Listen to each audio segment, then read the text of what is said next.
Hey, bonsoir tout le monde, ici Sébastien pour un autre épisode du Seb Show dédié à Occupation Double. Comme j'ai pris l'habitude un peu dernièrement, je vous parle un peu de ce qui se passe par rapport à la chaîne, par rapport au Seb Show en général avant de commencer l'épisode d'Occupation Double. Donc, c'est ce que je vais faire encore ce soir, je vais essayer d'être court. Dans les derniers jours, il y a eu un petit peu de discussion sur mon mur et en privé par rapport à ce que je devrais faire par rapport à la chaîne, qu'est-ce qui serait le mieux, est-ce qu'il y a des choses à changer, qu'il y a peut-être des propos que j'ai qui sont plus ennuyants, que c'est un petit peu plus long. Euh, je veux mettre une chose au clair avec vous autres, ok? Et je pense que la majorité d'entre vous vont comprendre un peu mon point. Les gens me comparent souvent à d'autres YouTubers. Me comparent souvent avec ce qui se fait ailleurs. On me dit, tu devrais faire ça comme ça, tu devrais faire ça comme telle autre personne. Moi, ma vision de ça, c'est si vous faites comme les autres, vous êtes comme les autres. Vous n'êtes pas unique, vous n'êtes pas spécial, vous êtes pas. Vous êtes peut-être plus amusant, plus drôle, plus. Mais si c'est stagé puis ça vient pas de vous, ça vaut rien. OK? Moi, quand je vous arrive le soir ou le matin, quand je fais mes vidéos, peu importe, je vous arrive comme je suis. OK? Je vous amène le propos que je veux, je vous l'amène de la façon que je veux. Et j'essaye pas de vous divertir plus que dans le fond ma pensée. J'essaye pas de faire en sorte de vous bullshiter ou de créer du fake simplement pour être divertissant. OK? J'ai toujours, depuis le début, puis si vous avez suivi mes seb shows au niveau de Love Story, c'est un peu la même chose. Je commentais ce qui se passait dans le Love, je commentais les choses le jeu, je commentais plein d'aspects comme ça. Mais j'étais pas le gars super explosif qui fait comme wow, là, tu sais, il est partout, il est excité, on dirait quasiment qu'il est sur le speed ou peu importe. Euh, non, je commentais les affaires de façon bien normale. C'est un peu ce que je fais présentement. Est-ce qu'il y a d'autres choses que j'aimerais créer avec ça? C'est clair. Il y a bien des éléments que j'aimerais peaufiner. Il y a bien des idées que j'ai en tête que j'aimerais mettre de l'avant. Puis je vais le faire, ok? Je le crée tranquillement pas vite. Présentement, la chaîne a déjà, je crois, à cette heure-ci, a déjà 100 abonnés. Il y a plusieurs milliers de vues déjà. Écoutez, ça fait même pas 20 jours que j'ai commencé la chaîne. Pour moi, là, c'est comme, je m'attendais même pas à ça, ok? Là, on voudrait que je sois comme des gros YouTubers, ou en tout cas certains d'entre vous, pas la majorité non, là, mais je sais que j'ai eu deux, trois commentaires par rapport à ça. On dirait que les gens veulent que je sois un Markiplier ou un PewDiePie ou quelqu'un qui fait ça de sa vie, qui gagne sa vie en étant sur YouTube, qui a du matériel à 5 10 000 pièces le morceau, qui gagne 5 000 6 000 pièces par vidéo qu'il fait. Présentement, c'est pas ça. Et c'est pour ça d'ailleurs que je vous amène souvent le fait que j'ai besoin de vous pour créer ça. Si vous voulez que je grossisse, si vous voulez que je mette ce genre de budget-là, que je mette ce genre d'effort-là dans les vidéos, que je fasse des vidéos drôles à l'extérieur, que je parle de politique, que je parle de philosophie, que je parle de ce qui se passe dans la vie quotidienne, ma vision du monde, peu importe, c'est toutes des choses qui vont me demander beaucoup plus de temps, beaucoup plus d'investissement. Et donc, j'aurais pas le choix de me fier un peu sur vous là-dessus, me fier à votre fidélité, me fier à ce que vous allez apporter à la chaîne, apporter au branding, dans le fond du self-show. Là. Donc, c'est un peu comme ma victoire dans l'offre. Ma victoire dans l'offre, oui, j'avais la partie que j'ai fait des choses dans l'offre, mais la victoire, c'est vous qui me l'avez apporté. Ben, c'est un petit peu la même chose avec la chaîne YouTube. Et d'essayer de me dire qu'il faudrait que je mette plus d'argent, que je mettrais plus d'énergie, que je mettrais... C'est beau sur papier, c'est facile à dire à quelqu'un. Et des fois, il y a des gens qui sont moins respectueux quand ils disent aussi. Donc, comme je dis, c'est simple de dire ça à quelqu'un, mais entre le côté simple de le faire, ben de le dire, et entre le faire, c'est deux choses distinctes. J'ai déjà un ami exceptionnel qui est Gabriel, qui travaille avec moi énormément. Il est pas rémunéré pour ce qu'il fait. J'espère un jour être capable de le rémunérer parce qu'il fait un travail exceptionnel. Il a fait d'ailleurs toutes les bannières pour le Seb Show jusqu'à maintenant. C'est lui qui est en train de créer l'intro. Il m'a donné énormément de conseils. Mais ça demande aussi de son temps et c'est lui ma tête pensante pour tout ce qui est le montage vidéo, tout ce qui est l'aspect plus technique. Et il faut coordonner nos horaires, il faut faire des choses on peut mettre des petites demi-heures, et c'était là, une petite heure, et c'était là, on jase, on regarde ce qui peut être fait, mais on ne peut pas passer des jours entiers à bâtir le Seb Show à l'heure actuelle. Donc, plus vous allez être nombreux à participer, si vous voulez vous abonner à la chaîne, si vous voulez écrire des commentaires, tout ça, ça l'aide. Si vous écoutez les vidéos à la longueur, je sais que des fois c'est 20 minutes, donc c'est pour ça que je comprends aussi le fait qu'il y en a certains d'entre vous qui écoutent 4 minutes, qui font juste passer, qui skippent des bouts. C'est normal, puis je respecte ça, il n'y a aucun problème. Je fais la même chose avec certains YouTubers. Donc, je regarde leurs vidéos, puis des fois, je coupe. Des fois, je me dis, oh, ben là, c'est des périodes un peu plus plates ou quelque chose qui se rapproche moins de ce que j'ai intérêt là-dedans. Donc, mais chaque petit geste que vous allez poser, chaque place que vous allez vous inscrire, que vous allez m'appuyer, va m'aider sur le long terme. Donc, ça passe par vous. La chaîne fait juste commencer. Découragez-vous pas. N'ayez pas de pensée négative là-dessus. C'est déjà exceptionnel qu'on en soit rendu là. Donc, moi, je vous remercie et je fais le maximum pour grossir ça et emmener des éléments nouveaux à chaque semaine. Je vais essayer vraiment. Regardez, cette semaine, j'ai commencé à faire un petit streaming. Bon, le jeu, je ne le connaissais pas. Ça a été un petit peu tout croche de ce côté-là. Mais ça a été super le fun. Il y a plein de gens qui sont venus jaser. J'ai pu parler, m'habituer à ça, c'est aussi une autre game. Donc, avoir l'œil sur tout en même temps. Donc, ça va prendre du temps. La majorité des gens avec une chaîne comme la mienne, ça leur prend souvent un an et demi avant d'arriver au stade où ce que j'en suis là. Nous, on a réussi à y aller ensemble en 20 jours. Donc, sérieusement, je suis pas mal fier de nous autres jusqu'à maintenant. S'il y a des gens qui sont impatients, qui veulent plus, ben écoutez, ils reviendront dans une couple de mois s'ils sont pas contents pour là. Mais je changerai pas qui je suis pour essayer d'avoir des vues. Vous comprenez? Quand j'ai fait les choses dans Love Story, je savais pas si ça fonctionnait ou non à l'extérieur. J'en avais aucune idée. Ben c'est un peu la même pensée que j'ai présentement, c'est-à-dire ce qui est à l'extérieur est à l'extérieur. Si ça fonctionne, ça fonctionne. Si ça fonctionne pas, ben au moins on va avoir eu du fun entre nous autres pendant le temps qu'on l'a fait. Mais moi, j'ai l'impression que ça va bien fonctionner. J'ai l'impression que ça va grossir, puis qu'on va avoir du fun ensemble à long terme. Donc, c'est pour ça que ça m'inquiète pas. Peut-être que c'est pour ça aussi que je suis pas stressé par rapport à ça et que je comprends pas les gens qui poussent absolument pour grossir ça le plus vite possible. Moi, pour moi, je suis vraiment content de ce qui se passe. Je suis content de tout l'appui, de tous les commentaires que vous me faites. Vous m'écrivez en grand nombre. J'essaie de tout vous répondre. Je vois qu'il y a de plus en plus de gens qui m'écrivent aussi. Ça va peut-être arriver au stade où je vais arrêter de vous répondre par écrit et que je vous fasse vraiment une vidéo de vous répondre directement. Ça va être plus facile, ça va être plus simple, je pense, d'arriver et de le faire comme ça à la longue. Mais présentement, je le gère vraiment de vous répondre personnellement. Donc, puis ça me fait plaisir. Donc, ça, c'était mon point par rapport à la chaîne. On va passer à Occupation Double. Donc, Occupation Double, là, le format que je viens à préférer présentement, c'est vraiment de faire une vidéo le lundi soir, donc qui inclut dans le fond, l'émission spéciale du dimanche avec la quotidienne du lundi. Donc, dans le fond, j'ai l'émission spéciale plus le rebound, ou je pourrais dire ce qui se passe dans l'après, voir les réactions du monde. Et une autre vidéo le jeudi ou le vendredi pour le reste de la semaine. Donc, à 2 vidéos par semaine, je pense couvrir pas mal le sujet. Je pense que de toute façon, c'est pas un sujet qui a énormément de choses à dire pour l'instant. Donc, je pense qu'on fait le tour assez bien comme ça. Et c'est probablement le format que je vais conserver là, pour le reste de la saison d'Occupation Double. Donc, pour ce qui se passe à Occupation Double.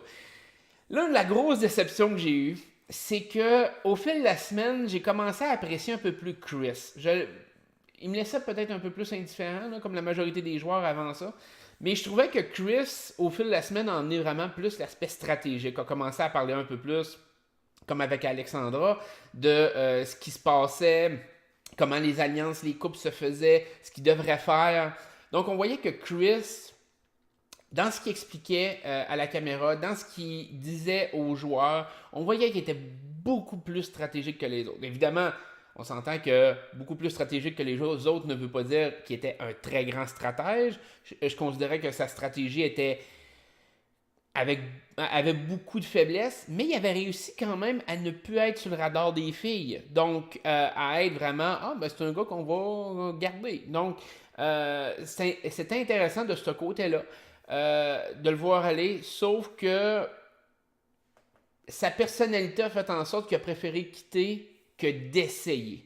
Je comprends le fait de dire, je trouverai pas l'amour, je m'en vais.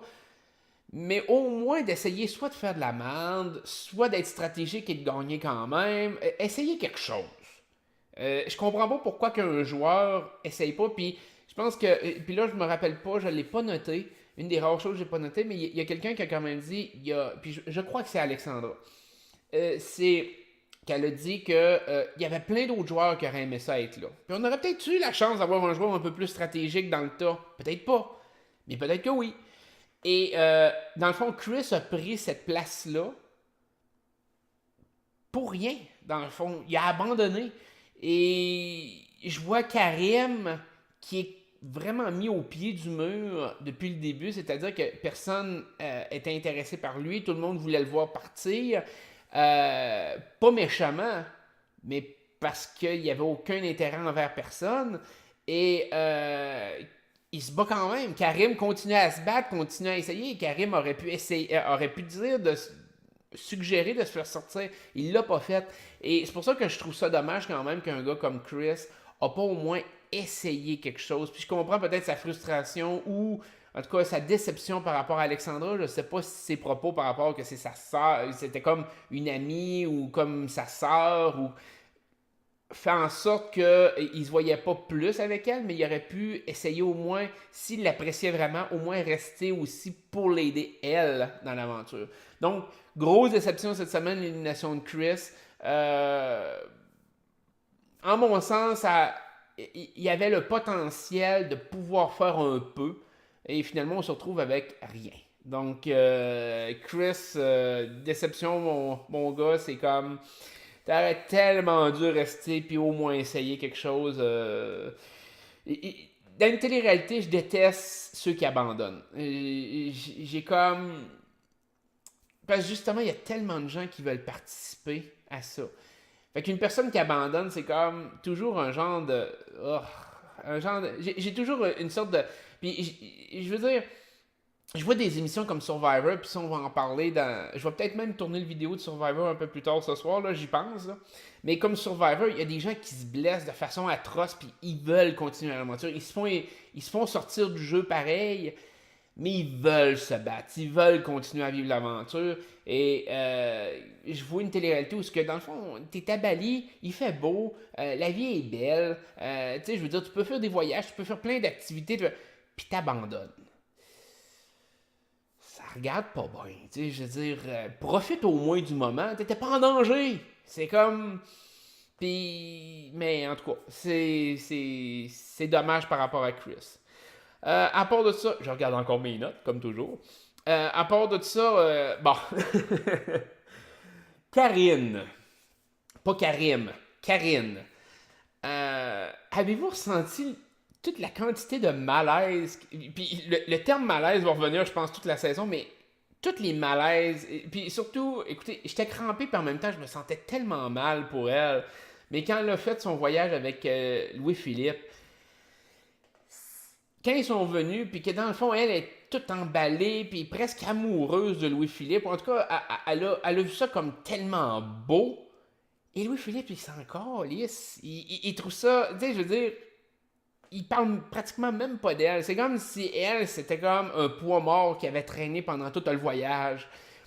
Et c'est des événements comme ça que les gens se rendent pas compte, mais après coup, quand la personne écoute les émissions, comme j'imagine déjà Karine qui va écouter l'émission après son aventure, comment que ça fait sur l'orgueil, comment que ça détruit une estime de soi comme ça n'a pas de bon sens parce qu'elle a mal paru là-dessus. Elle a mal paru aussi sur autre chose. Il y a eu tout l'aspect de comment je pourrais dire ça, donc. Par rapport à Karim, c'était pas mal joué, Là, oui, dans le sens que dans l'émission. Parce que là, évidemment, on n'a pas vu l'émission du mardi, là, on est lundi soir. Mais on voit que là, elle embrasse Karim. Mais tout l'événement par rapport à Karim, justement, lors de la première, où ce qu'elle disait qu'il était trop jeune, que c'est que finalement, c'est lui qui avait embrassé en premier. On dirait que elle cherche dans l'aventure. On voit que elle a pas une personnalité assez forte pour savoir ce qu'elle veut. Je veux dire, elle se balance d'un bord puis de l'autre parce que j'ai l'impression qu'elle avait la pensée magique qu'elle allait être vue comme la fille haute d'Occupation Double pour la saison et que tous les gars se l'arracheraient. Puis finalement, c'est pas ça. C'est comme, les gars, c'est comme, ouais, ok, ouais, t'es correct, mais tu sais, tu fais la job. Fait que là, elle se balance d'un bord puis de l'autre, puis elle fait un peu une folle d'elle d'un sens. Ça a l'air tout croche. Donc, elle, est-ce que son aventure. Je pense pas qu'elle finisse l'aventure, sincèrement, ça me surprendrait bien gros. Mais est-ce que son aventure va être pénible après? Je pense que présentement, c'est pas si pire pour elle à l'intérieur du jeu. À l'extérieur du jeu, je pense que vraiment. À moins vraiment qu'elle ressorte très bien dans ce qui reste du jeu, j'ai pas l'impression que ça va arriver. Mais je pense vraiment que son après-occupation double va être difficile à Karine. Donc, je lui souhaite vraiment de rétablir ça et de faire oublier un peu tous ces mauvais moments-là, parce que malgré tout, ça reste. Il y a plusieurs de ces mauvais moments-là qui sont malgré elle. Tu sais, oui, elle a la personnalité un peu flamboyante, un peu intense là, sur certaines affaires.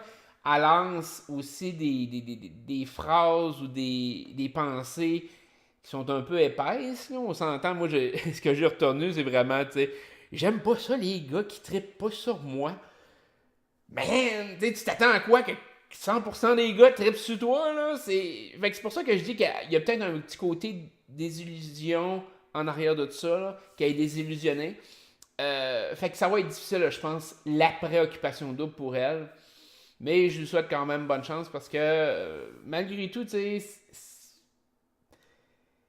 elle agit pas nécessairement bien, mais je sais aussi qu'il y a beaucoup de montage qui est fait. Puis le montage par rapport à Louis-Philippe a vraiment été fait dans le but de rire d'elle, dans le but de la faire paraître comme ça. Peut-être que c'était beaucoup moins pire la réalité, mais on voit que le montage de la production a été fait vraiment dans cette optique-là. Donc vraiment, Karine va être ciblée par ce genre de montage vidéo de la production. Ce qui veut dire que à, ils ont collé un peu ce rôle-là sur elle. Et ça va être extrêmement dommageable dans sa vie. Bon, à part de tout ça, bon, les malaises, écoutez, je pourrais en parler pendant des heures. Il y en a une batch, vérité et conséquence encore à soir, que ça a comme fait, oh man, je me frottais le front à chaque fois. Bon, tout ce qui se passe un peu comme attendez un peu, là, j'ai perdu le fil par rapport à ces idées-là. Bon, Karim, qui lui voit ce qui se passe dans le game, mais fait aucun move, essaye pas de créer quoi que ce soit, essaye pas de s'en sortir, on dirait qu'il accepte son sort. Puis j'ai trouvé ça, c'est étrange pareil, parce que ça m'a comme surpris à soir de l'animateur qui fait comme... dans le fond, j'ai du temps qui dit, ben, on se le cachera pas que Karim il était proche d'avoir sa photo dans l'enveloppe. C'est comme, t'avoues aux joueurs, genre, ben, t'es en danger, mon boy, là. Puis de Karim qui réagit pas, qui fait rien. Pour moi, c'est un malaise dans le sens, encore là, de quelqu'un qui ne se bat pas tant que ça. Il reste, il demande pas de partir, c'est déjà quand même mieux que Chris de ce côté-là, mais on dirait qu'il ne fait pas le plus pour se faire valoir là-dedans. En tout cas, il tente rien. Si au moins il essayait quelque chose que ça fonctionnait pas, bon, au moins on se dirait, bah, il a peut-être pas été bon, mais il a essayé. Mais il essaye rien. Fait que ça, il y a un petit malaise de ce côté-là. Bon, Philippe avec Jesse, Joanie, c'est horrible, là, je veux dire. Philippe qui avait quand même un bon contrôle du jeu, puis je sais pas pourquoi il est complètement débalancé dans sa façon de jouer à l'heure actuelle. Il se met les gars à dos, il se met les filles à dos. Peut-être qu'il joue de façon vraie, mais cette semaine ça va jouer vraiment entre lui puis Karim encore. Cendric, dépendamment. Mais Cendric a réussi à bien gérer son après-crise, en mon sens. A quand même été capable de tempérer ces choses, surtout par rapport à Joanie. Est-ce que Philippe va être capable? On dirait que Philippe, présentement, il n'a pas cette touch-là. Pourtant, il a l'air d'un gars avec une certaine intelligence. Il a l'air d'être capable de pouvoir le faire. Mais est-ce qu'il va le faire? Je ne sais pas. Je pense pas. Fait qu'il y a beaucoup de malaise par rapport à Philippe à l'heure actuelle. Sinon, le dernier point, dans le fond, que j'ai noté, parce que j'en ai plusieurs, mais il y en a qui sont probablement moins intéressants, là, c'est le fait que j'ai appris, que j'ai lu cette semaine, que le deuxième tapis rouge, la twist contre laquelle je suis, va être faite juste à la fin octobre. Bon, peut-être qu'elle ne sera pas faite fin octobre pour eux autres, mais malgré tout, là, c'est tard en salle pour un jeu de télé-réalité. Faire une twist rendu là, rentrer des nouveaux joueurs après un mois de jeu, à quoi vous pensez, là? Sérieusement, là? Vous allez... Tu sais, je veux dire, au début, je trouvais ça horrible en pensant que les nouvelles joueuses allaient rentrer une semaine après. Ça va être un mois après! C'est comme vous lui donnez un avantage d'un mois. Il y a un paquet de gars qui vont avoir été éliminés. Il y a un paquet de filles qui vont avoir été éliminées. Puis vous rentrez du nouveau monde. C'est comme... C'est une twist tellement pas bien réfléchie, pas bien pensée, pas... Ça a été écrit sur un coin de table, ce twist-là. Ça n'a pas de sens. Je sais pas c'est quoi qu'ils veulent créer avec ce twist-là. Mais... Puis encore là, c'est pas contre les joueuses. Il y a peut-être des joueuses qui sont super intéressantes là-dedans. Mais vous auriez dû faire une saison avec ces joueuses-là plutôt que d'arriver et de les balancer un mois après le début de l'aventure. Moi, à mon sens, ça va être tout un, tout l'autre. Soit qu'ils vont avoir une chance de survie de 0, soit ils vont avoir une chance de survie de 100%, dans le sens de dire... soit que les gars seront tellement pas intéressés par les filles qui sont déjà à occupation double qu'ils vont absolument vouloir les nouvelles filles, ou ben non, ils vont rester loyaux envers les filles qu'ils connaissent, puis ils vont essayer de clencher les nouvelles filles qui sont arrivées un mois après. Je veux dire, un mois après, c'est gigantesque, là. En tant que téléspectateur, on a notre vie, notre routine, nos choses. On ne prend pas conscience nécessairement du mois de production. Mais à l'intérieur, un mois, ça semble une éternité. Moi, pour l'avoir vécu, là, un mois, ça ressemblait à un an là, avec tout ce monde-là. Là. Les délais sont comme pas pareils. Les liens qui se tissent sont pas pareils. Donc oui, s'il y a beaucoup de chicanes, qu'il n'y a pas de couple qui se forme, ce qui n'a pas l'air d'être le cas du tout présentement, parce qu'il y a Cendric avec Joanie, Philippe avec Jessie, bon, ça, on repassera. Il y a Adamo qui va peut-être avec Alexandra, là, il y a Karim avec Karine. Là, il y a tellement de choses qui vont se passer. Rajouter une joueuse ou deux joueuses, ou peu importe le nombre de joueuses que vous voulez, ça va être complètement... moi, je pense que ça va être un twist qui va mourir dans l'œuf. J'ai cette impression-là. Mais en tout cas, ils vont la faire pareil. Fait que, mais sincèrement, vous n'avez pas pensé aux joueuses du deuxième tapis rouge là-dedans en les faisant rentrer aussi tard que ça dans le jeu. Fait que je trouve ça dommage. Mais on va bien voir ce qui va se passer. Donc, c'était un petit vidéo comme ça. J'espère que ça n'a pas duré trop longtemps cette fois-ci. Et je vous souhaite une excellente soirée. Bye bye.